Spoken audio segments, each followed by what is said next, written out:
Question number क्या था वो? पिछले क्लास का एक क्वेश्चन था ना।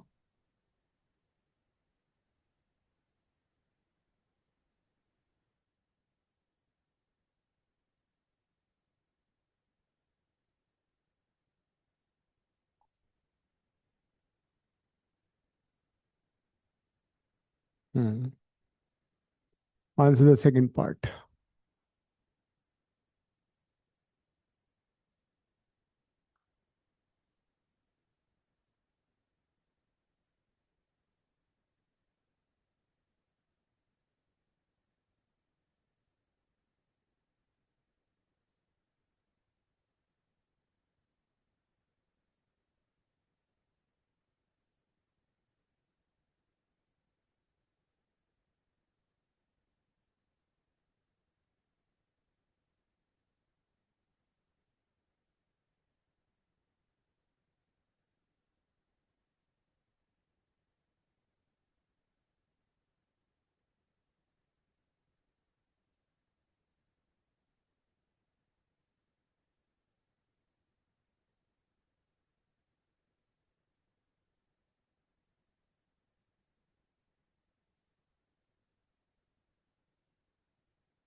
ट्राई करो उसको।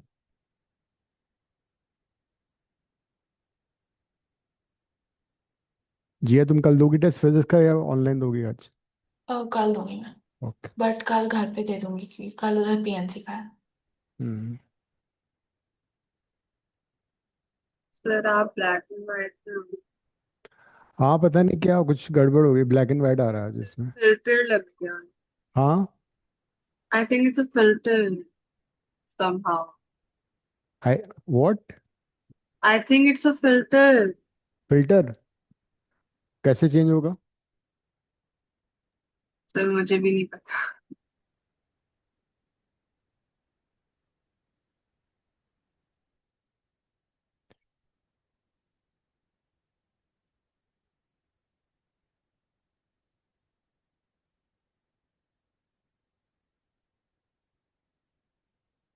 इट्स ओके सर, छोड़ दो।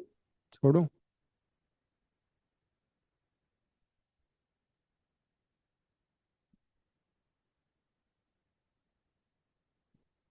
सर मेरे को पता लग गया वैसे क्या? कैसे हटाना है। You see the three dots on your, अब ऑन योर कैमरा। कैमरा? हाँ, ऊपर आपका कैमरा दिख रहा होगा ना। 1 मिनट। उस हाँ, ठीक है।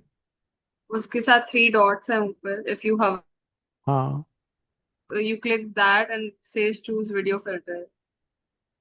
उसमें तो रिमूव पेन आ रहा है, spotlight for everyone, edit profile picture, rename ये आ रहा है।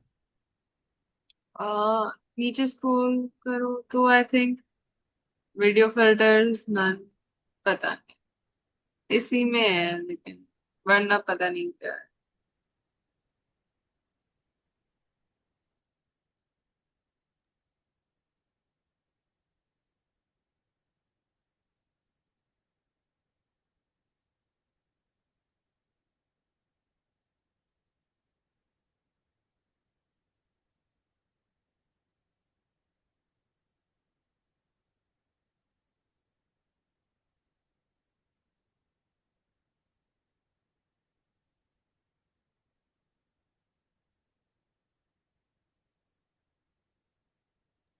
Sir it's okay just. Computer operator को बोलूंगा, वो करेगी, ठीक है।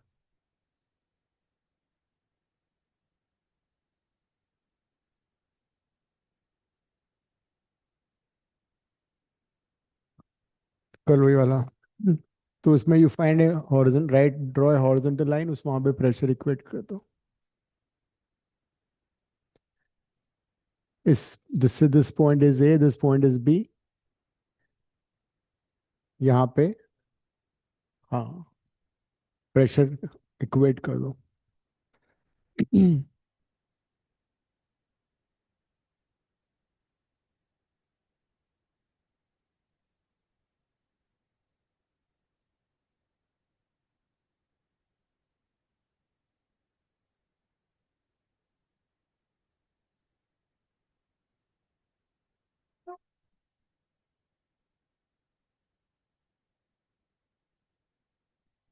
$13.6 × 10⁻⁹ 3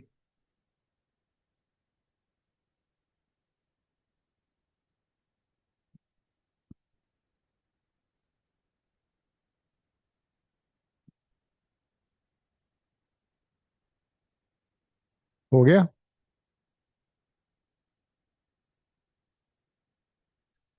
पता है क्या हुआ था, कैमरा में ना इंफ्रारेड पे चला गया था ये।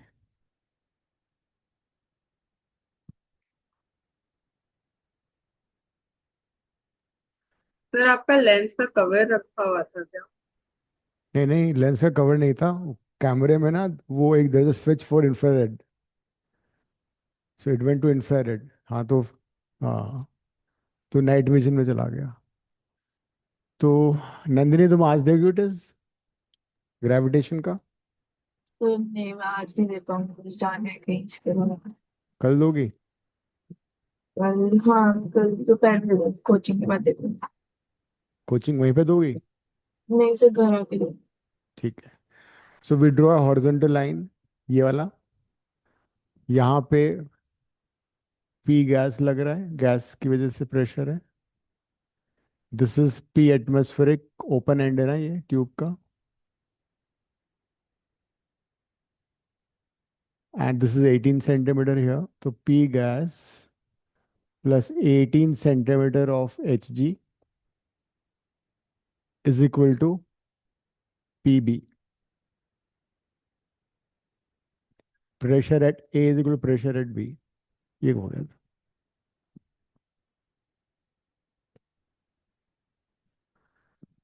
तो P gas is equal to P B, P B तो पी एटमॉस्फेरिक है। This is -18 centimetre of H G. तो अगर तुम्हें आंसर दे रखा है सेंटीमीटर ऑफ एच जी में, तो आंसर आएगा -18 सेंटीमीटर एच जी। गॉस प्रेशर हो जाएगा वो, बिकॉज उस केस में हम एटमॉस्फेरिक प्रेशर नहीं लेंगे। अगर एब्सोल्यूट प्रेशर निकालना है, then it would be 76 centimetre H G -18 centimetre H G. कितना आ रहा है माइनस करके ये? 58। तो ये इसका एब्सोल्यूट प्रेशर हो गया। Any pressure below 76 centimetre is called vacuum. तो this is -18 centimetre of H G which is vacuum only. उसको अगर तुम्हें उसमें कन्वर्ट करना है तो वो भी कर सकते हो।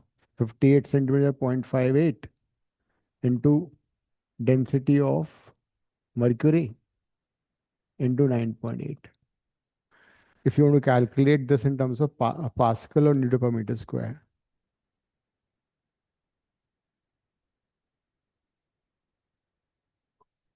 ये है।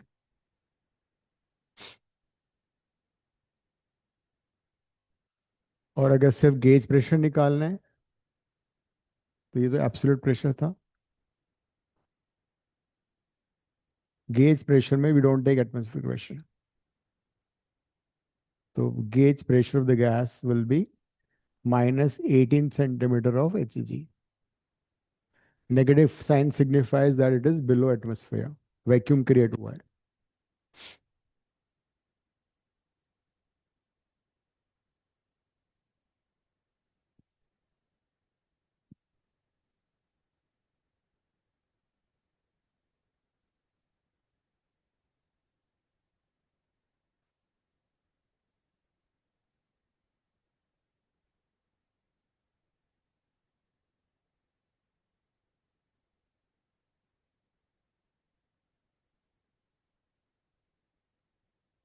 ठीक है, आगे बढ़ते हैं।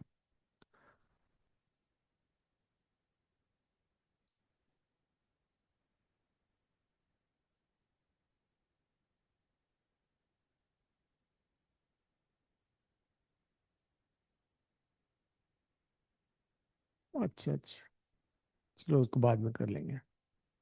Pascal's law. Now let's consider there's a container of this kind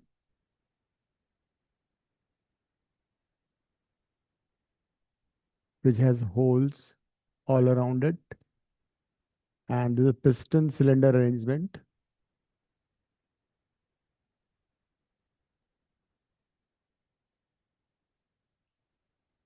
and there's a liquid filled inside. Diagram बनाओ.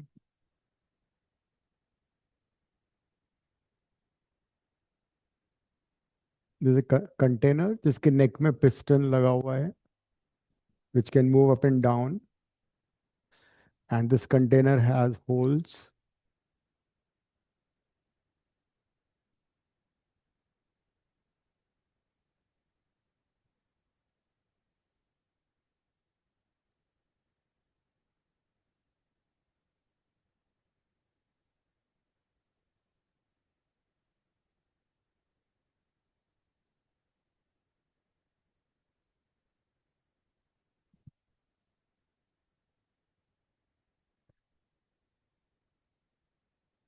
And suppose we push the piston down.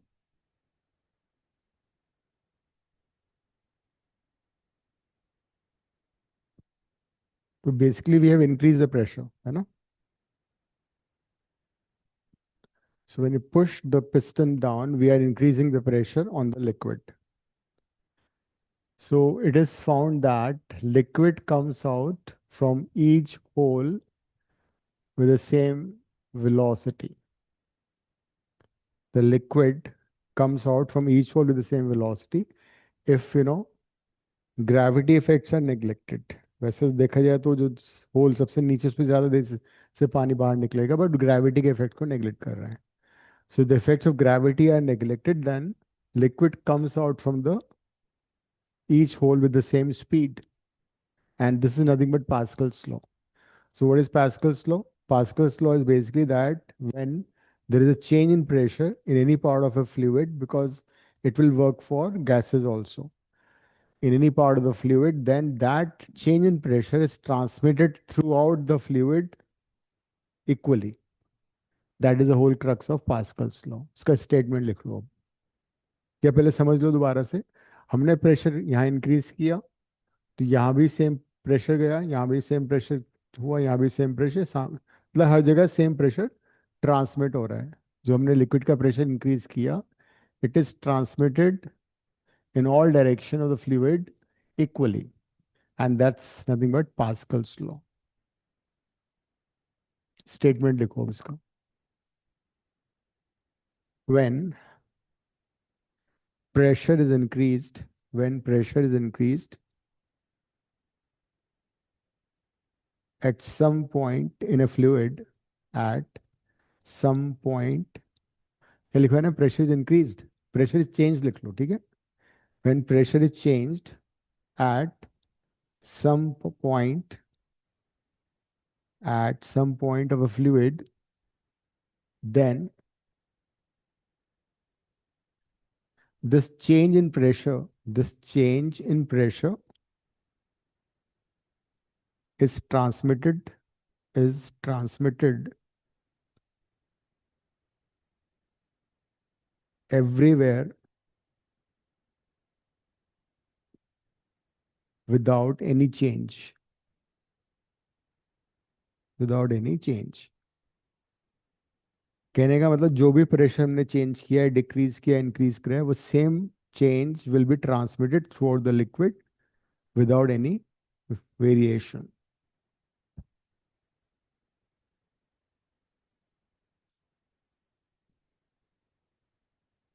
So whenever pressure is changed in some part of a fluid, it is transmitted throughout the fluid without any change. जो pressure का transmission होगा उसमें कोई difference नहीं आएगा. यहाँ पे हम मान के चल रहे हैं कि तो fluid is ideal. Ideal fluid का मतलब क्या होता है? आइडियल फ्लूइड का मतलब होता है it's incompressible.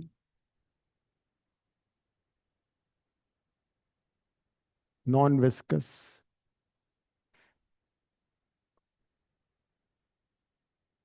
Ideal fluid means it is non-viscous and incompressible. We can't compress that. जैसे देखा है तो वैसे तो पॉसिबल नहीं है हर लिक्विड को कंप्रेस कर सकते हो, बट यहाँ पे हम अज्यूम करें इट इज लाइक दैट. तो पास्कल्स लॉ का स्टेटमेंट आएगा, उस पर न्यूमेरिकल आ सकते हैं और इसके एप्लीकेशंस आते हैं. नेक्स्ट लिखो applications of Pascal's law.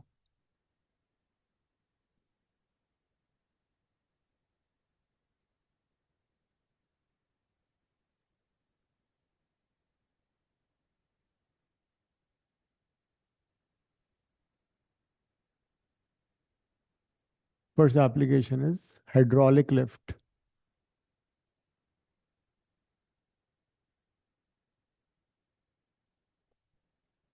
Hydraulic lift.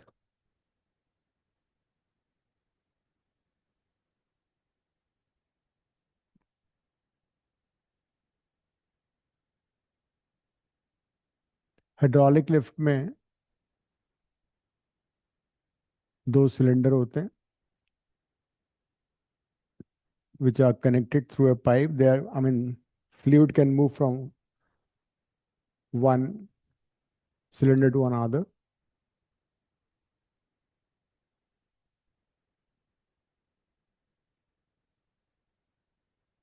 One has larger area of cross section, another one has smaller area of cross section.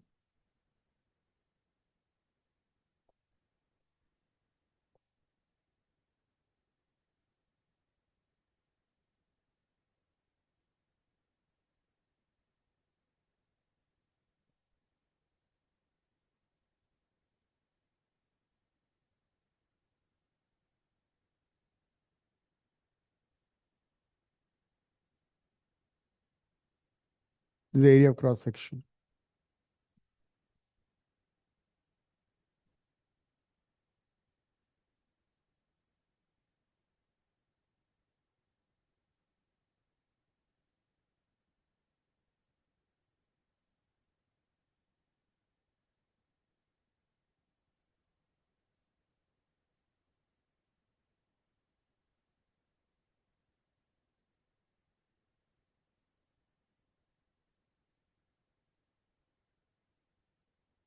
There is some liquid.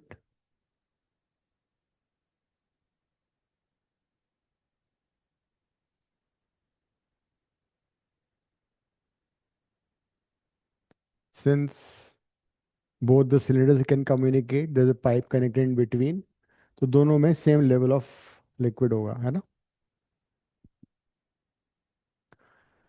Suppose we apply force F over here.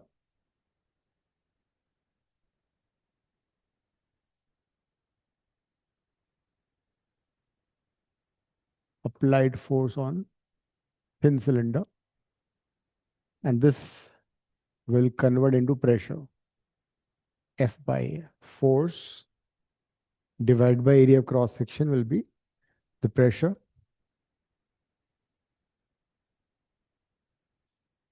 And this pressure would be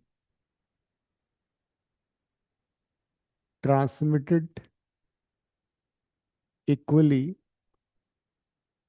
throughout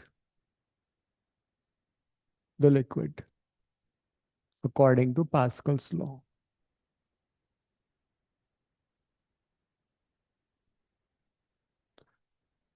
This pressure would be transmitted equally in all directions, all parts of the fluid.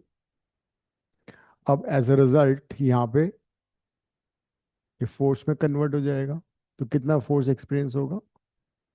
Pressure into the area. Pressure कितना है?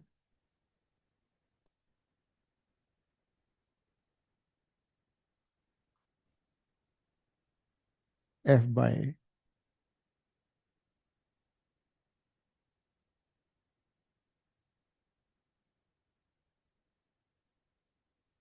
so that means force is now F into A by A.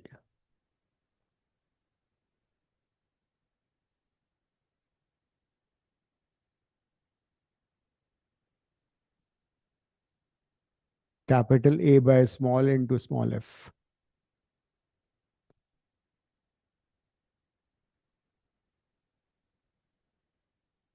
मान लो capital A by A is 100,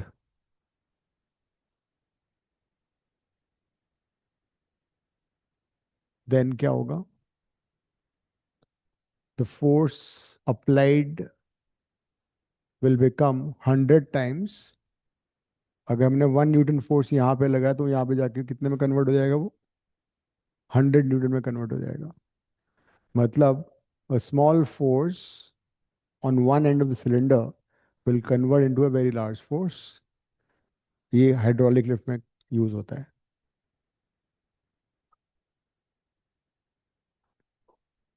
तुमने देखा होगा factories वगैरह में, ये वर्कशॉप में भी कार्स को, व्हीकल्स को लिफ्ट करते हैं।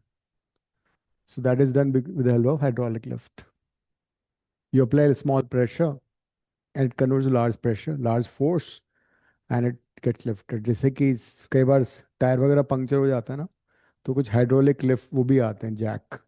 एक तो नॉर्मल जैक होता है मैकेनिकल, उसको घुमाते हैं तो ऊपर चढ़ लिफ्ट हो जाता है। एक होता है हाइड्रोलिक। तो when you pump it like this with small force, it converts into large force, and that is how it works। तुमने व्हीकल्स भी देखे होंगे एमसीडी वगैरह के, उसमें भी ये hydraulic principle works.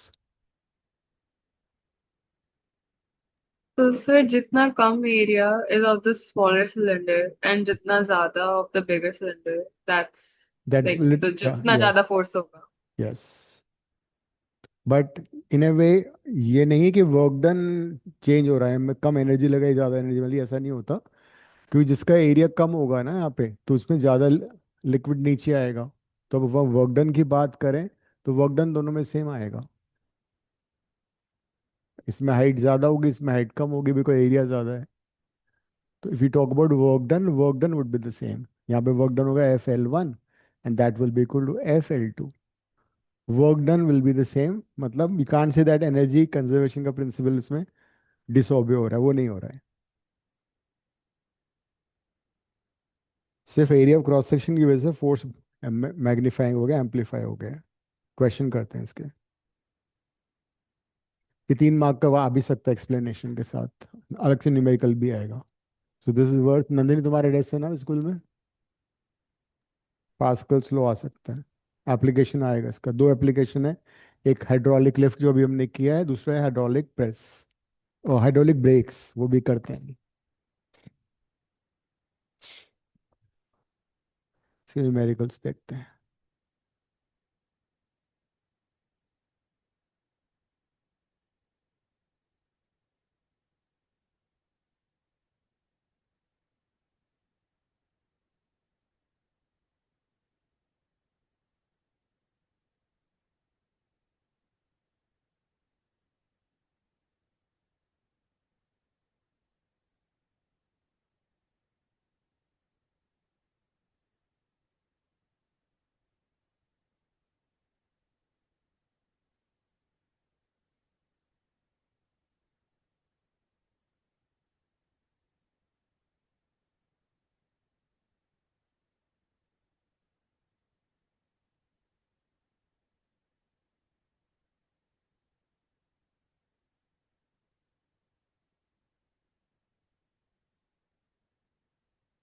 Question number 34,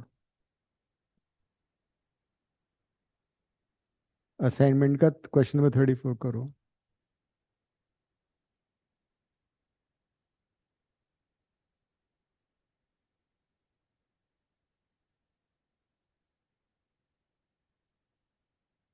34 35 दोनों कर लो।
फिर कौन सा क्वेश्चन बोला आपने? 34? 34 35 दोनों।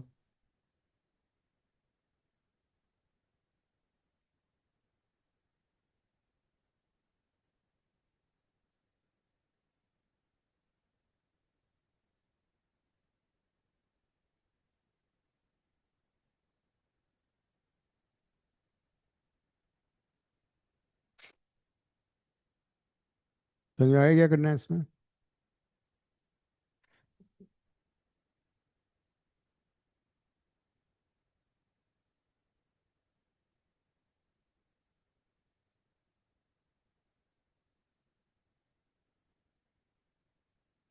Neck and bottom of the bottle given है, उनका रेडियस डायमीटर दे रखा है। If the cork is pressed with a force of this much kg force in the neck of the bottle, calculate the force exerted at the bottom of the bottle. तो दोनों area of cross section में मालूम है। KG force को चाहो तो तुम उसमें न्यूटन में कन्वर्ट कर लो 10 से मल्टीप्लाई करके, और you can leave it in KG force only. Diameter को रेडियस में कन्वर्ट कर लो और फिर ये वाला फॉर्मूला यूज कर लो।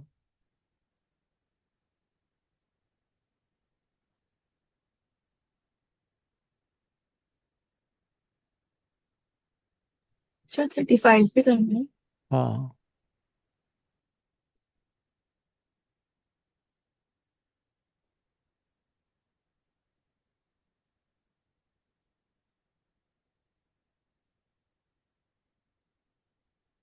so the force applied is 1.2 kgf.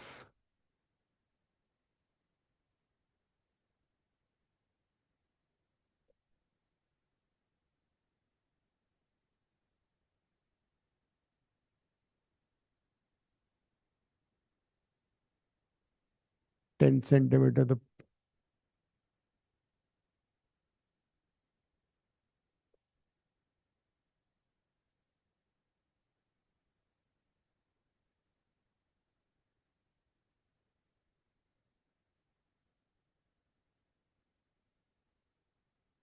Cut जाएगा ये।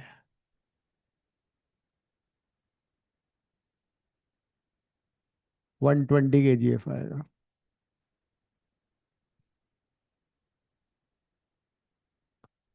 The force would be 120 kgf.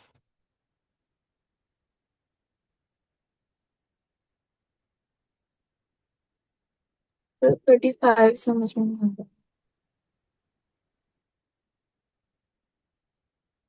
In a car lift, compressed air exert a force F1 on a small piston having a radius of 5 centimeter. Small piston का radius दे रखा है. The pressure is transmitted to second piston, R2 भी दे रखा है. The mass of the car to be lifted, मतलब तुम्हें capital F दे रखा है, स्मॉल f निकालना है।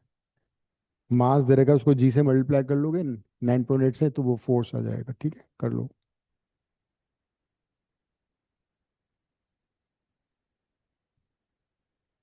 सर 10 ले लूं?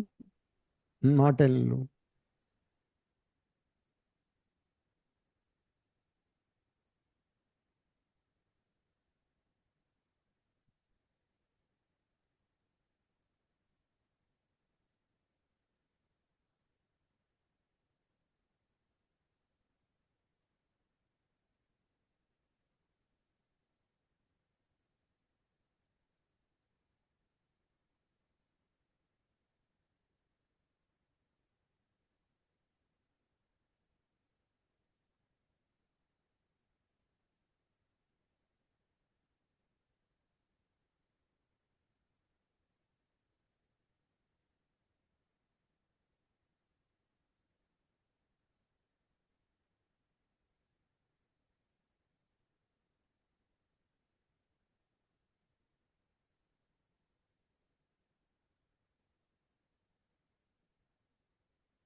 छोटा वाला रेडियस कितना है? 5. Centimetre. And the bigger? 15.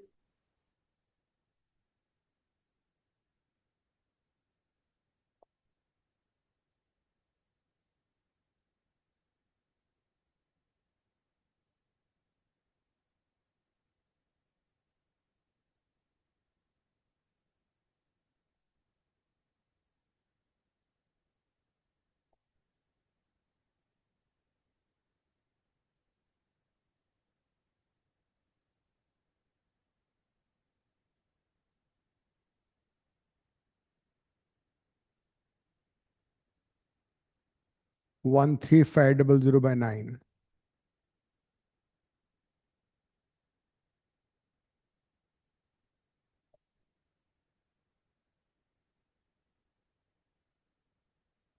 So the weight of the car is 13500 newton, और जो फोर्स लगाना पड़ा है काफी कम है.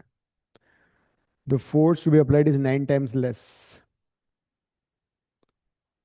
तो जितना ये एरिया का रेशियो ज्यादा होगा उतना ही ज्यादा फोर्स लगेगा, या हमें कम लगाना पड़ेगा.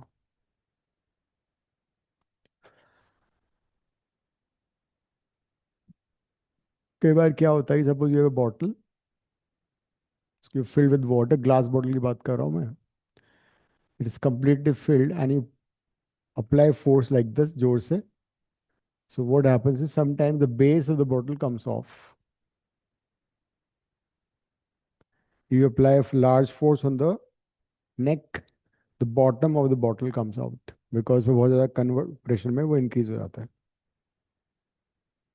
क्या नंदन तुम ट्राई कर रही हो क्या अभी? ग्लास बॉटल में होगा, ऐसा होगा तो it should be completely filled with water.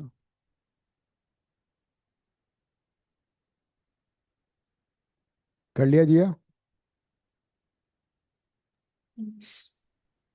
Okay. Normal cycle जब तुम चलाते हो उसमें मैकेनिकल ब्रेक्स होते हैं. तुम स्पीड से चला रहे हो, कोई सामने से आ गया, तुमने ब्रेक लगा दिया ऐसे, है ना. लीवर होता है, उसको तुम प्रेस करते हो तो वो वायर उसमें कनेक्टेड होता है, वो जो उसका रिम होता है व्हील का, उसके रिम में वो ब्रेक शूज जो होते हैं वो रबर के वो स्टिक हो जाते हैं, तो वो उसको रोक देता है. बट इमेजिन करोगे सेम सिस्टम होता है गाड़ी में. तुम गाड़ी में बैठ के जा रहे हो और हाइड्रोलिक ब्रेक्स नहीं है लेकिन नॉर्मल ब्रेक्स हैं, स्पीड है 80 km/h, सामने से भैंस आ गई, फिर क्या होगा? ऑल ऑफ सडन तुम्हें ब्रेक लगाने, तो क्या करोगे? या तो सब लोग अपने दरवाजा खोल के पाँव नीचे रोड को टच करो ताकि शूज ग्राउंड को टच करे और घिसटता हुआ जाए और रुक जाए, या लीवर लगे हो चारों, पैसेंजर, दो पैसेंजर दो ड्राइवर उसको प्रेस कर रहे हैं रोकने के लिए. बिकॉज इतनी स्पीड से अगर कोई व्हीकल जा रहा है तो उसको रोकने के लिए you need apply large force. But thanks to hydraulics we don't have to do that. Car में क्या होता है, ब्रेक होता है, ब्रेकिंग पैडल होता है.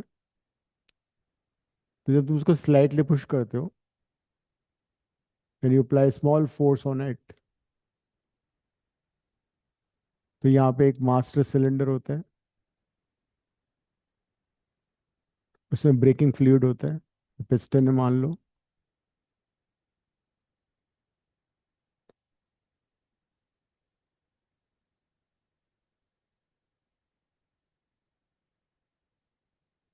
वो ब्रेकिंग फ्लूइड भी ऐसा होना चाहिए जो कि ऐसा ना हो कि विंटर्स में वो फ्रीज हो जाए, आइस बन जाए उसका. तो it should remain liquid in all cases. And then it goes to different tyres, all 4 tyres sometimes.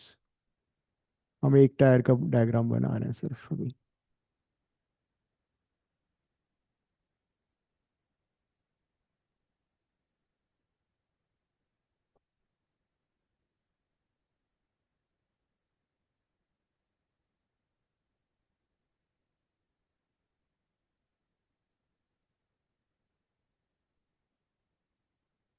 यहाँ पे पिस्टन होता है,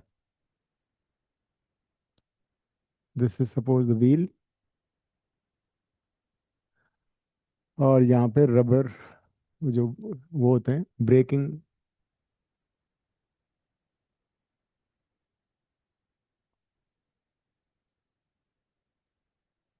ब्रेकिंग शूज हैं।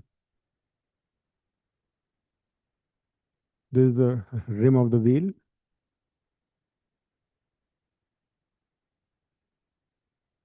जो मेटल का बना होता है।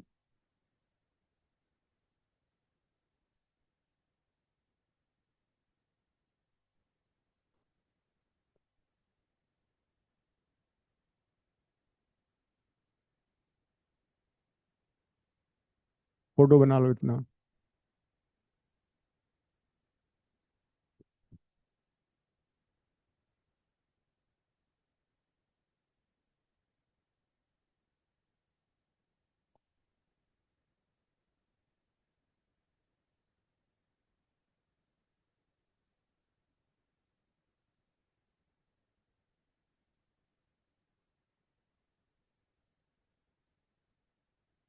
यहाँ पे स्प्रिंग मैकेनिज्म भी होता है, तो जब तुम ब्रेक नहीं लगाओ तो स्प्रिंग से वापस ये जो ब्रेकिंग शूज होते हैं वो डिटैच हो जाते हैं।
ये ब्रेकिंग शूज हैं।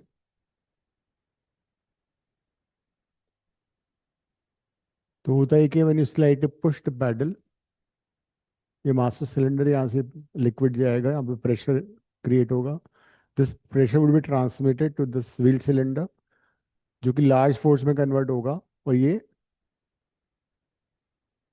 इसको पुश करेगा ऐसे, है ना। तो जिसको ये पुश करेगा तो जो ब्रेकिंग शूज है वो व्हील का जो इंटीरियर है उसमें जाके टच हो जाएगा, तो उसको रोक देगा। The moment you move your foot away from the braking pedal, तो स्प्रिंग से वापस रबर ब्रेक शूज वापस पास में आ जाएंगे, रिम से डिटैच हो जाएंगे। So this is how it works.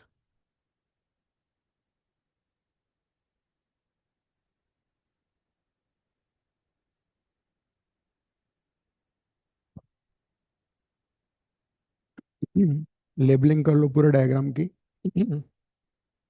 फिर इसकी कहानी लिखेंगे। इसमें कोई न्यूमेरिकल्स नहीं आएंगे। न्यूमेरिकल तो वही आ गया ना, फॉर्मूला तो वही रहेगा। फॉर्मूला वही रहेगा।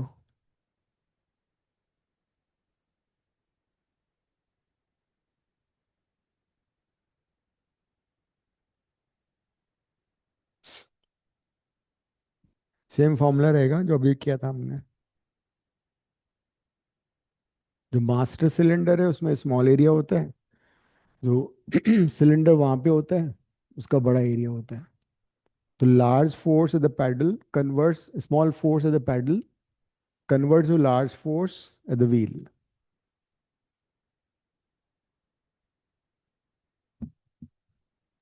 मास्टर सिलेंडर स्मॉलर एरिया, दूसरा कौन सा है?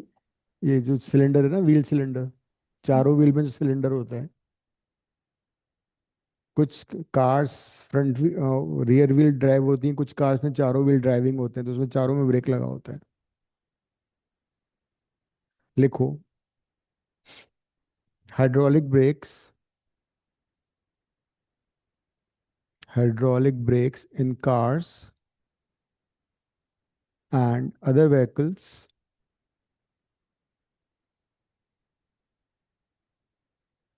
works on the principle of Pascal's law.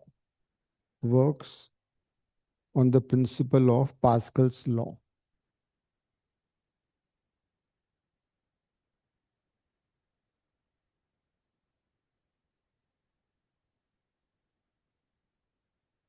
फिर उसका फॉर्मूला लिख दो पास्कल्स लॉ वाले का। Small F is equal to,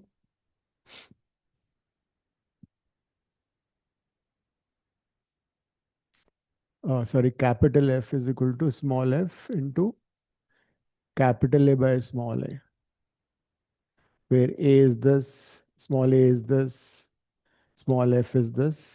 ये सारा लिख दो। कैपिटल ए क्या है? Area of large cylinder, cross sectional area of large cylinder. Small a is area of small cylinder.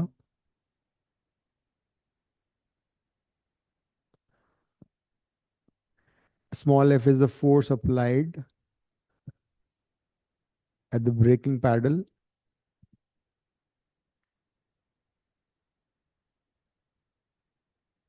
And capital F is the force on the wheel cylinder.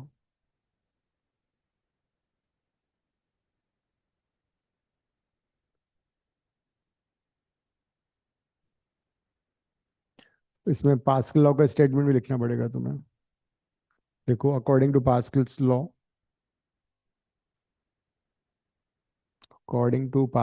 law, when pressure is changed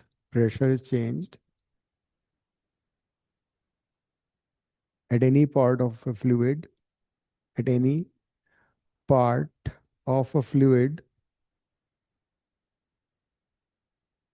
it gets transmitted, it gets transmitted throughout the fluid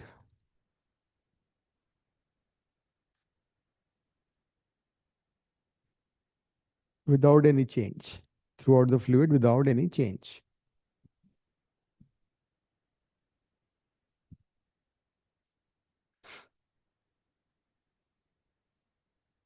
अब थोड़ा सा describe कर देते हैं जो कि बना हुआ है। लिखो, there is a braking paddle, there is a braking paddle connected to master cylinder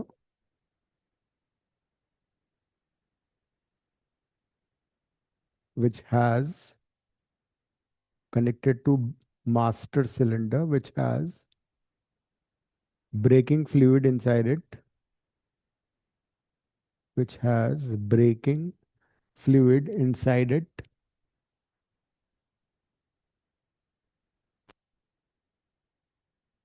connected to connected to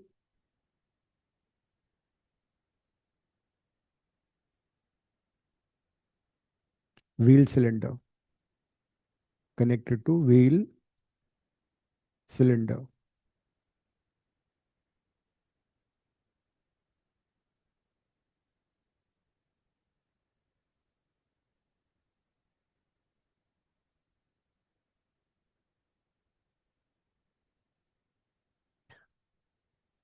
The wheel cylinder, the wheel cylinder is connected to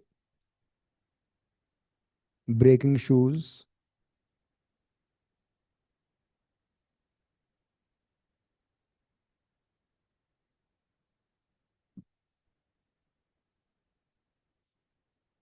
आगे लिखो when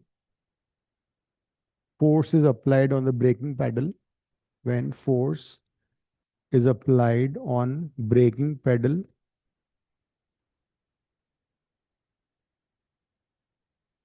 this converts into pressure, this converts into pressure which is transmitted which is transmitted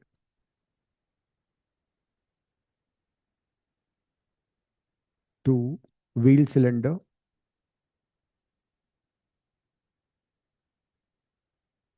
and converts into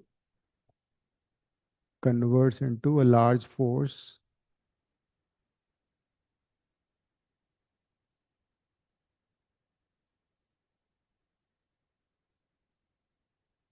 converts into large force and pushes the braking shoes into the rim of the wheel into the rim of the wheel, resulting in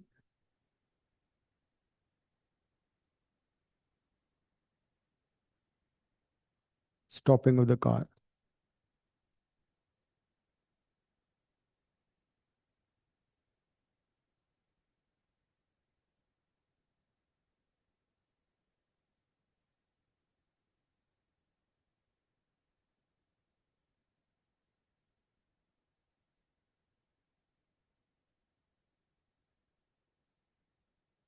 ठीक है, देख लो एक बार, लिख लो उसको, समझ लो, कोई पूछना है पूछ।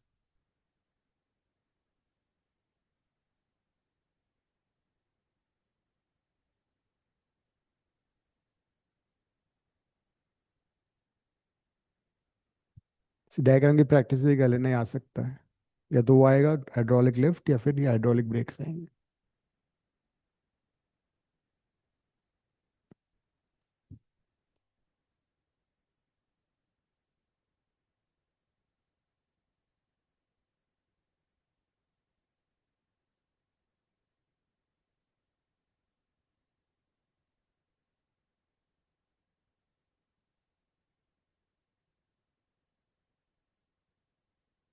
हम्म,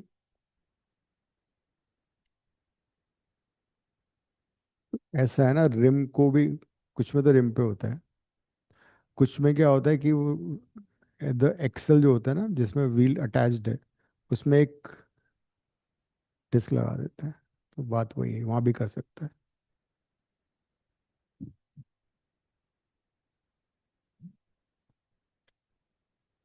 मतलब हमें तो बेसिकली प्रिंसिपल समझना था ना, तो इसलिए हमने रिम पे दिखा दिया इसको।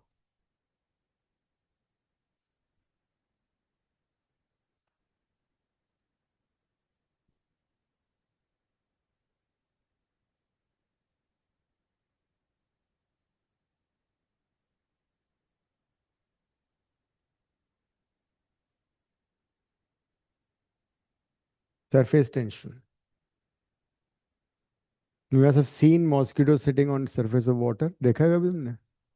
Small bugs, mosquitoes, they can sit on the surface of water without getting sink. But is it possible for you to sit on water? Can you make a needle float on the surface of water? Iron needle. Hmm? अगर हम surface of water पे एक nail iron nail को iron needle को डालें तो क्या होगा? वो तो सिंक हो जाएगा तुरंत। इफ यू ड्रॉप इट तो वो सिंक होके नीचे आ जाएगा। हाँ वो भी होगा, लेकिन अगर तुम एक ब्लॉटिंग पेपर ले लो और उस ब्लॉटिंग पेपर पे उसको पे नीडल रख दो और जेंटली उसके ऊपर नीडल रख दो, ठीक है, और उसको पानी पे सरफेस पे रख दो। After some time the needle will be on the surface of the liquid and blotting paper तो सोक करेगा वाटर को, डेंस, वो फिर सिंक हो जाएगा। तो we can make a needle float on the surface of water.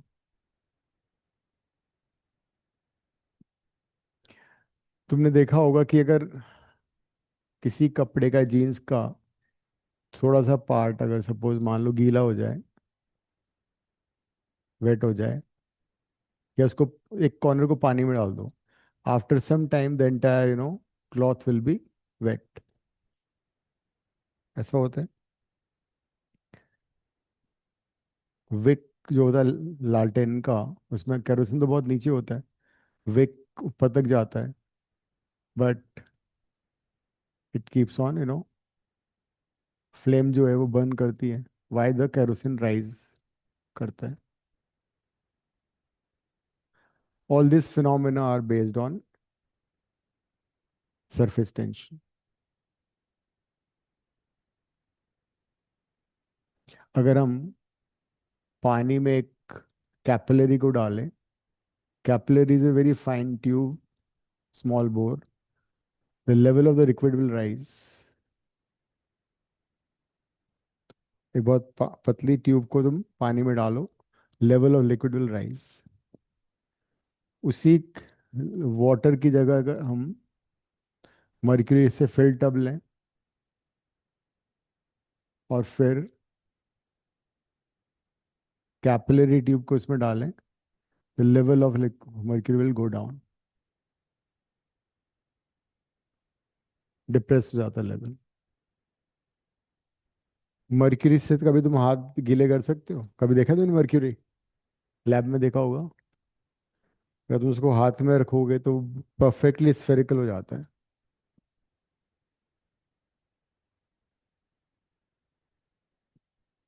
Mercury से कभी हाथ गीला नहीं होगा, तुम वो तो इससे liquid, it won't wet your hand. So all these are the phenomena which are based on surface tension. So what is the surface tension? Let's try to understand. Suppose this is a container having what, some liquid. Let's consider two molecules. एक molecule बिल्कुल surface पर है, दूसरा molecule below the surface है। दो water molecule हैं, समझ लेते हैं क्या हो रहा है। जो B water molecule है वो equilibrium पर है, because उस पे सारे forces आपस में balance हो रहे हैं। Surrounding molecules will apply force and all these forces balance। Upward forces, downward forces, leftward, rightward, सारे balance हो गए। लेकिन जो molecule surface top layer of the liquid है, उस पे कौन कौन से फोर्स लग रहे हैं? Left, right and then downward force. Upward force missing है ना? ऊपर की तरफ कोई फोर्स नहीं लग रहा। तो मतलब for this liquid to remain on the top surface, it has to continuously apply force to remain on the top surface. जैसे होते हैं ना, टॉप प्लेयर्स होते हैं, उनको अगर अपनी रैंकिंग बना के रखनी तो बहुत मेहनत करनी पड़ती है। तो इसी तरह इस मॉलिक्यूल को कंटिन्यूसली वर्क करना पड़ेगा, so that it remains on the top surface of the liquid. And so whatever work is doing, that work done will be stored as energy of the liquid. जो ये work done करेगा to remain on the top gets converted into energy, and more the energy and less is the stability. Stability और energy में reverse का relation होता है. अगर कोई सिस्टम ज़्यादा स्टेबल है मतलब उसकी एनर्जी कम है, एनर्जी ज़्यादा है मतलब उस कम स्टेबल है. तो लेट्स ट्राई टू अंडरस्टैंड कि जब भी किसी लिक्विड्स की आउटर सरफेस होगी, आउटर सरफेस या सरफेस फिल्म क्या होती है? आउटर सरफेस और सरफेस फिल्म का मतलब होता है वो लेयर ऑफ लिक्विड जो कि एक्सपोज टू एयर है. This is surface film, because के एक साइड में एयर है, एक साइड में पानी है. So any layer of liquid which is exposed to air is called surface film, liquid definition. Layer of liquid, layer of liquid which is exposed to air is called surface film.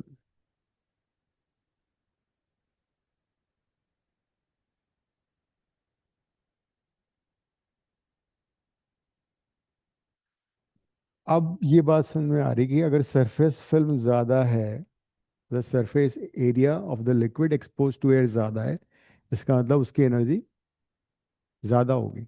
जितना ज़्यादा molecules होंगे ना surface पे, उसकी energy ज़्यादा होगी. Energy ज़्यादा होगी तो वो बहुत कम स्टेबल होगा. More energy means less stable. तो but every liquid tries to have minimum energy. Every system in the universe tries to be more stable. More stable कब होगा? जब उसकी एनर्जी, लिखो एवरी सिस्टम, लिख लो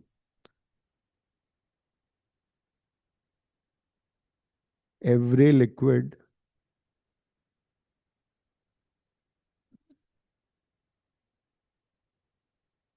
tries to have more energy, more stability.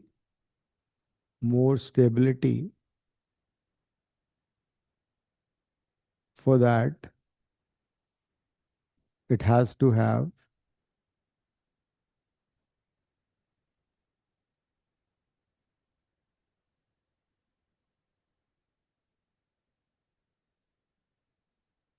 less energy. More stability का मतलब less energy है ना. So in order to have less potential energy, आगे लिखो, in order to have less potential energy, liquid will try to have liquid will try to have minimum area. Liquid will try to have minimum area of its surface film. That is, it will stretch its surface film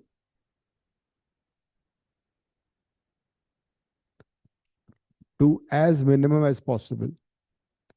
It will try to stretch its surface film to have as minimum surface area as possible.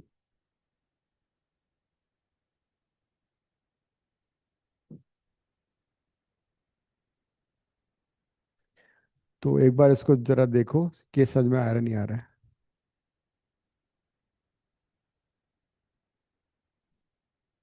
हाँ हाँ, shrink, वो तो stretch मतलब वही shrink करेगा, minimise the area. Shrink का मतलब stretch ही हुआ वो है ना, बिकॉज तुम आउटर सरफेस है वो शीट की तरह काम करती है. इसीलिए जो इंसेक्ट्स होते हैं उसमें सिट कर सकते हैं, बैठ जाते हैं वो. So every liquid tries to stretch its surface film to as minimum as possible. क्योंकि उससे क्या होगा, उसकी स्टेबिलिटी बढ़ जाएगी. इसीलिए मर्क्यूरी की जो ड्रॉपलेट्स होती हैं वो परफेक्टली स्फेरिकल होती हैं. क्यों होती हैं? Because for given volume surface area of a sphere is the least. For given volume surface area of a sphere is least, लिख लो। For given volume, for given volume surface area, surface area of a sphere is the least। मान लो हम given volume के तीन objects ले लें, sphere, cube, cuboid, एक और सिलेंडर भी ले लो। तो अगर चारों का वॉल्यूम सेम होगा तो उसमें सबसे कम सरफेस एरिया किसका होगा? स्फेयर का होगा। ये है। तो दैट्स वाई मर्क्यूरी जो है उसकी जो मॉलिक्यूल्स, जो उसकी लाइक ड्रॉपलेट्स होती हैं, ड्रॉप्स होती हैं, वो परफेक्टली स्फेरिकल होती हैं। तो मर्क्यूरी को नीचे गिरा दोगे तो वो बेसिकली परफेक्टली स्फेरिकल ड्रॉप में कन्वर्ट हो जाता है। जब हमें गन्स के लिए, रिवॉल्वर के लिए वो छर्रे जो होते हैं ना, बॉल बनानी होती है आयरन की, तो उसमें क्या करते हैं, गरम गरम पानी, गरम मतलब लिक्विड स्टील को पानी में डालते हैं ड्रॉपलेट के फॉर्म में। तो जैसे वो पानी में जाता है परफेक्टली स्फेरिकल बन जाता है वो अपने आप से।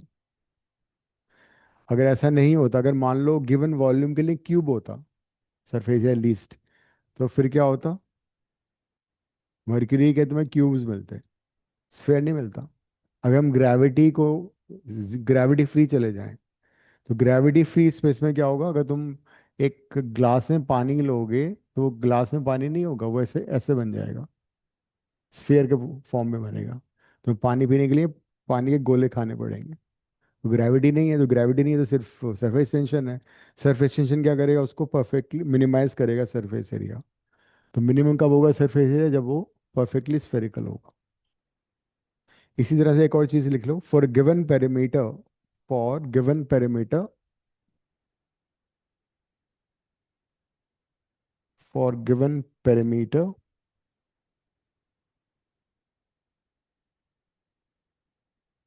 surface area of a circle is largest।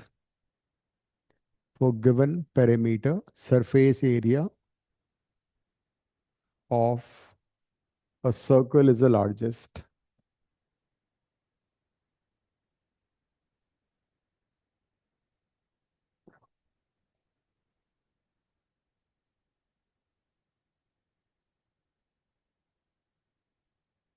जैसे वाटर ड्रॉपलेट है, एयर बबल है, सोप बबल है। वाटर ड्रॉपलेट क्या होगा? वाटर ड्रॉपलेट भी परफेक्टली स्फेरिकल बनता है। क्यों बनता है? Because it will try to have minimum surface area. If you have a small water droplet तो वो भी परफेक्टली स्फेरिकल होगी। सोप बबल होगा, वो भी परफेक्ट स्फेरिकल होगा। सोप बबल में दो फिल्म होती हैं, टू सरफेस फिल्म्स, एक ही है, एक ही है।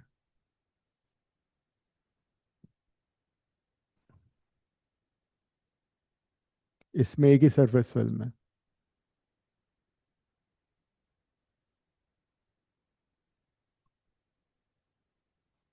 This is water droplet, this is air bubble.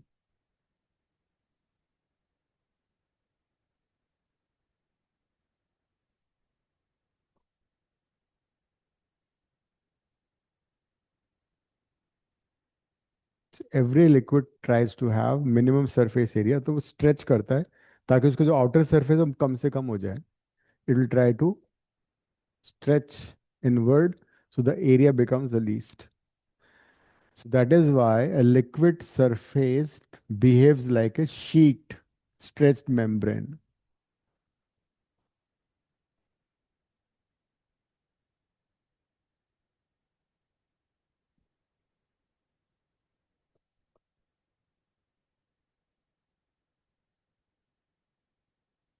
जब स्ट्रेच मेम्ब्रेन की तरह काम करेगा तो mosquito can sit on it easily.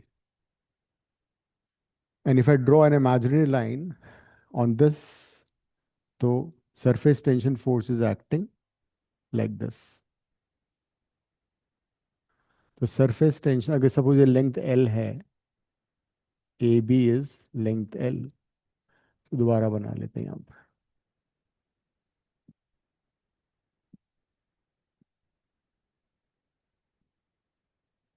If I consider a length AB line, imaginary line तो surface tension force is acting on both the sides. And the surface tension is force acting per unit length. It is represented by S or T.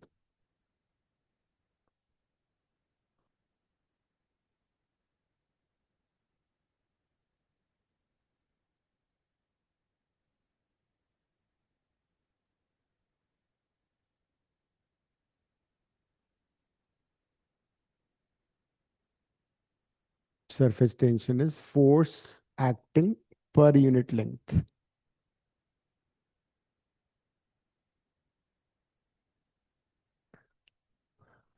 तो unit क्या होगा इसका? Newton पर Newton पर metre और dine पर centimetre. Dimensional formula क्या होगा? m1 L0 T-2. Which other physical quantity has same dimensional formula as surface tension?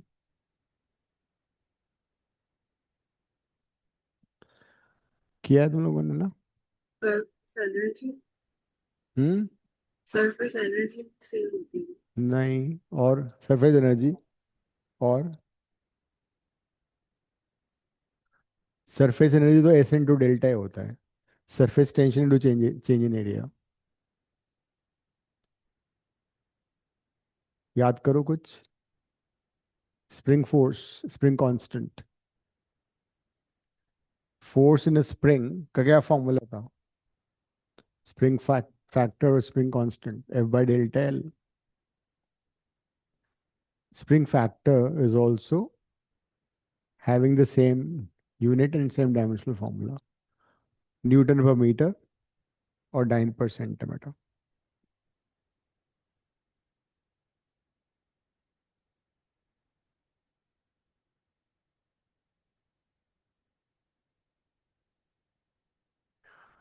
Surface tension का एक्सपेरिमेंट है तुम्हारे स्कूल में? प्रैक्टिकल में है इस बार?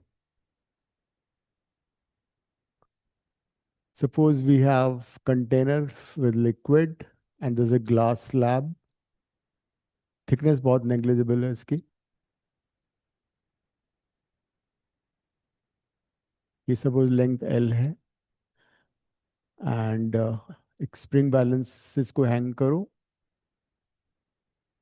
तो अभी तुम इसकी फोर्स की रीडिंग निकाल सकते हो जो भी फोर्स आ रहा है ना, tension force. Then you just touch the bottom part of the glass slab with the water. तो क्या होगा? There will be a surface film, है ना? सरफेस फिल्म बन जाएगी जो कि ग्लास स्लैब को टच कर रही होगी. जैसे कई बार तुमने देखा होगा, ग्लास में ठंडा पानी भरा और उसको कोस्टर पे रख दिया. आफ्टर सम टाइम जब तुम ग्लास उठाते कोस्टर भी आ जाता है उसके साथ. होता है ऐसा? क्योंकि there is a film between the glass and the coaster. उससे वो चिपक जाता है. There'll be film on both the sides. L इधर एल उधर. एक फिल्म इधर बन रही है, एक इधर भी बन रही है. वो उससे चिपक जाएगा. एज अ रिजल्ट ये रीडिंग अब थोड़ी ज्यादा आएगी जब उसको तुम ब्रेक करने की कोशिश करोगे. तो F2 minus F1 would be net force जो उसको फिल्म को ब्रेक करने में लगाना पड़ेगा. तो वर्ल्ड फोर्स अलग है जब उसको तुम मर्ज कर दो. सबमर्ज करोगे तब लगेगा वो. अभी हमने फिल्म बनाया उसका मतलब जिसको टच करके बाहर निकाल लिया. तो this will be F/2L. 2L क्यों आ रहा है इस बार? क्योंकि ग्लास स्लैब के एक इधर बन रही है फिल्म, एक इधर बन रही है. अगर इसकी विड्थ भी होती ग्लास स्लैब की इस तरह से तो इसके चारों तरफ फिल्म बनती LL BB.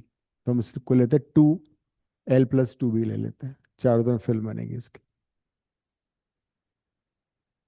तो if we know F, we know L, so we can find surface tension of the liquid.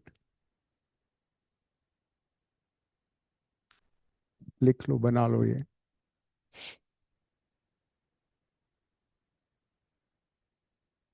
और नंदिनी कौन सा चैप्टर चल रहा है स्कूल में? फिर खत्म हो गया फ्लूइड्स।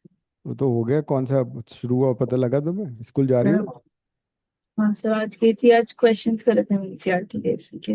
इसी का? अच्छा, नया चैप्टर तो शुरू नहीं हुआ अभी? नहीं, अभी होगा। क्या थर्मो कराएंगे? थर्मल के, थर्मल हाँ, इफेक्ट्स? वही कराएंगे आई थिंक मैम के।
क्वेश्चन करना 40 असाइनमेंट का क्वेश्चन 40।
क्या हो काव्या, हो गया?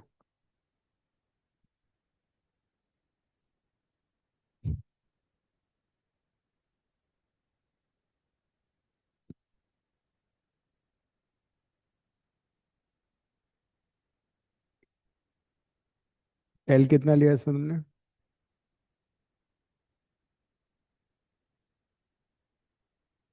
हम्म। Wire frame of side 10 centimetre है ना?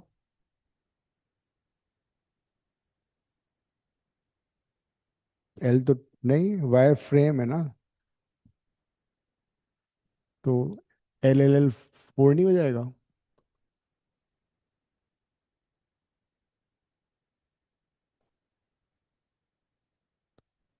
स्क्वायर फ्रेम है ना?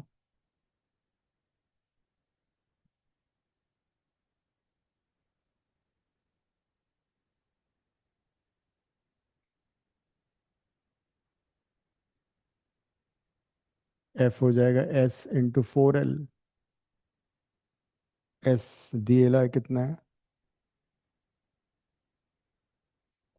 हम्म, न्यूटन पर मीटर, तो लेंथ भी मीटर में लेना पड़ेगा। ये हो जाएगा।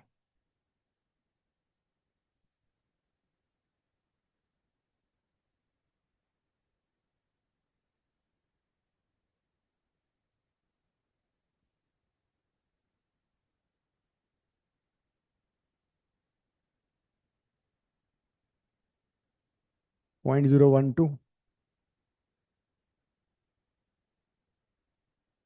112। पीछे क्या आंसर है? 2 to 4 है। ओहो, ये होगा ना फिर।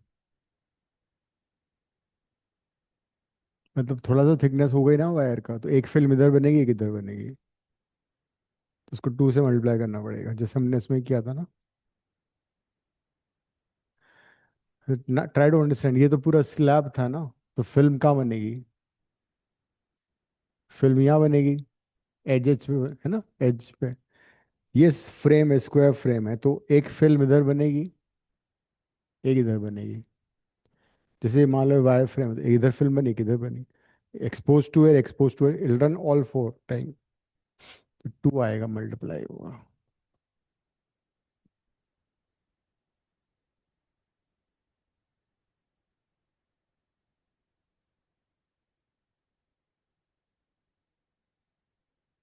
हॉलो वायर फ्रेम, अगर हॉलो वायर फ्रेम की जगह स्क्वायर प्लेट होती सपोज, अगर सपोज ये स्क्वायर प्लेट होता, तो तुम्हारा आंसर पुराना वाला सही था, बिकॉज एक ही फिल्म बनेगी ना चारों तरफ। One film all 4 sides. एक स्क्वायर प्लेट को तुमने पानी में डाल के लिफ्ट किया, चारों तरफ लेयर बन गई, 4L आएगा उसमें। लेकिन ये वायर फ्रेम है, तो दोनों साइड में वो बनेगा इसके।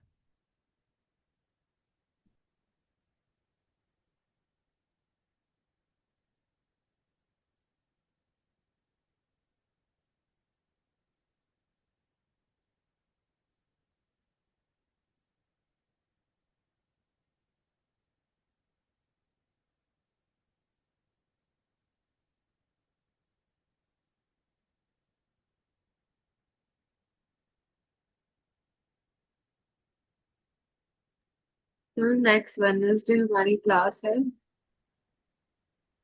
वेडनेसडे क्या है उस दिन? कुछ भी नहीं है, वेडनेसडे है बस। सर मैम ने ट्यूसडे और सैटरडे छुट्टी दी है ना। ट्यूसडे सैटरडे की बात अलग है ना। ट्यूसडे तो तुम्हारा दिवाली के नेक्स्ट डे कौन आता है? कोई होगा नहीं। लोग, ट्यूसडे की है दिवाली या मंडे की है? सैटरडे ट्यूसडे और थर्सडे 3 दिन छुट्टी है। हाँ, तो वही तो बोल रहा हूँ, ट्यूसडे सैटरडे को क्या है? सैटरडे को तो धनतेरस है कल। हाँ, तो कल तो शॉपिंग करेंगे सब लोग। कौन पढ़ाएगा? तुम्हें टेस्ट देने के लिए, टेस्ट देने के लिए ट्यूसडे आना। और थर्सडे भी तो दी है। हाँ, कब? Tuesday and Thursday is also. Thursday को तो भैया दूज है। सर थर्सडे को ट्यूसडे। छुट्टी है। हाँ, तो ठीक है, अब हो गया। अगले साल से मैं पूरे हफ्ते की छुट्टी रखूंगा, बेस्ट रहेगा। एक साल में एक बार त्योहार आता है, दिवाली। दिवाली में तो कोई क्लास ही नहीं होनी चाहिए, पूरा 1 वीक। तो नेक्स्ट ईयर अभी अनाउंस कर रहा हूँ, for entire week you won't have any class. पूरे साल ही तो पढ़ाई होती है।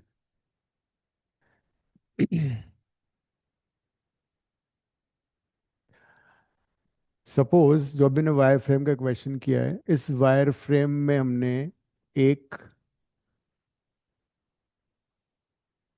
थ्रेड ले लिया, उसका एक लूप बना के ऐसे डाल दिया। ये थ्रेड का लूप है, ये वायर फ्रेम है।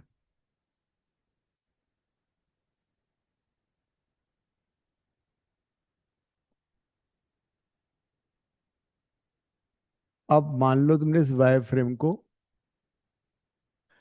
सोप सॉल्यूशन में डाल दिया, ठीक है। सोप सॉल्यूशन में डालने के बाद एक फिल्म बन जाएगी throughout, will be film of soap throughout, and then you puncture this. ये तुमने पंक्चर कर दिया, मतलब इसमें तुमने पिन से सोप फिल्म को ब्रेक कर दिया। Now my question is what will the shape of the thread? Square, rectangular, circle, and why? Why? समझ में आ गई बात? फ्रेम था, उसके अंदर वायर का थ्रेड का एक लूप बनाया, और उस फ्रेम को सोप सॉल्यूशन में अंदर डाला, सोप फिल्म बन गई, और लूप के अंदर की जो सोप फिल्म थी उसको पंक्चर कर दिया। तो अब सोप फिल्म सिर्फ बाहर यहाँ है, बाहर की तरफ है, यहाँ नहीं है। तो what will be the shape of the thread? Will be the same as the wireframe, or will be circle, or will be cone, or whatever? What shape will it be? Hmm? फिर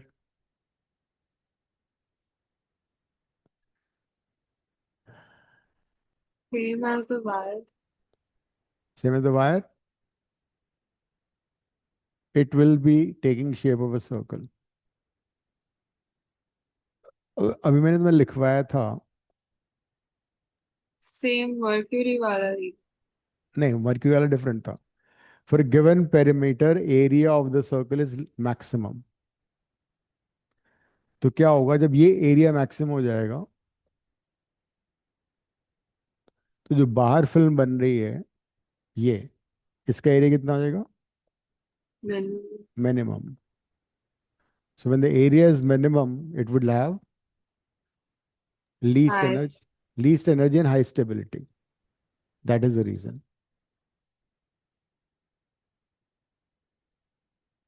अंदर वाले इसका तो इसका minimum हो गया ना. हमें तो लिक्विड क्या करता है? Liquid tries to minimize its surface film area. Simple as that.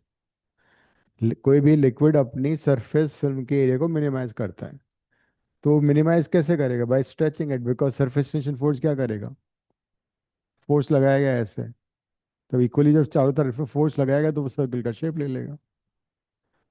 जो बाहर सरफेस फिल्म बनी है उसका एरिया मिनिमम कैसे होगा? जो जो रिमेनिंग सरफेस वो एरिया ज्यादा होगा, सबसे ज्यादा. तो loop thread will take shape of a circle. तो ये है कहानी. तो तुम क्या चाह रही हो, वेडनेसडे की भी छुट्टी कर दें? हाँ, कर दो सर. चलो देखते हैं क्या है वेडनेसडे को. है क्या वैसे सर डेट? कुछ नहीं, बस स्कूल डेट? की भी छुट्टी है, बाकी सबकी भी छुट्टी है. अच्छा, दिवाली की फिजिक्स की कोई छुट्टी नहीं मिली ना दिवाली में. है ना. चलो ठीक है. तो इट्स 22nd. ठीक है, 22 की छुट्टी है. See you on Friday now. Group में डाल देना तुम, ठीक है. Okay sir. Right. Ending the class. तुम तो ऑफलाइन दोगे ना कल Kavya test? Yes sir, I will. ठीक है, जिया मैं शेयर कर दूंगा. ओके.